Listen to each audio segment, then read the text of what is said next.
মুর্শিদাবাদে পদ্মপ্রার্থী গৌরীশঙ্কর ঘোষকে মুর্শিদাবাদ থেকে টিকিট দিয়েছে বিজেপি। মুর্শিদাবাদের বিজেপি বিধায়ক গৌরীশঙ্কর ঘোষ প্রার্থী ঘোষণা হতেই সমর্থকদের উল্লাস, বিজেপি সমর্থকদের উল্লাস। যে ছবি আপনারা দেখছেন, মুর্শিদাবাদে বিজেপি বিধায়ক গৌরীশঙ্কর ঘোষকেই মুর্শিদাবাদের পদ্মপ্রার্থী করেছে সামনের লোকসভা নির্বাচনে। দেখুন, এর আগেও পার্টি আমাকে দায়িত্ব দিয়েছে, প্রার্থী ঘোষণা করেছে, এবার আরও বড় লড়াই।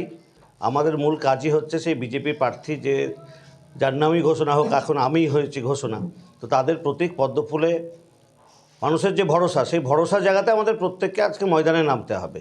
এই জেলার উন্নয়নের স্বার্থে প্রত্যেক ধর্মের মানুষ, প্রত্যেক বর্ণের মানুষের কাছে আবেদন থাকবে যে আসুন মোদিজির হাত শক্ত করতে মুর্শিদাবাদ কেন্দ্রে বিজেপি প্রার্থীকে পদ্মফুলে ভোট দিয়ে এই জেলায় কর্মসংস্থানের পরিবেশ ফিরিয়ে আনুন, গণতন্ত্রকে প্রতিষ্ঠিত করুন।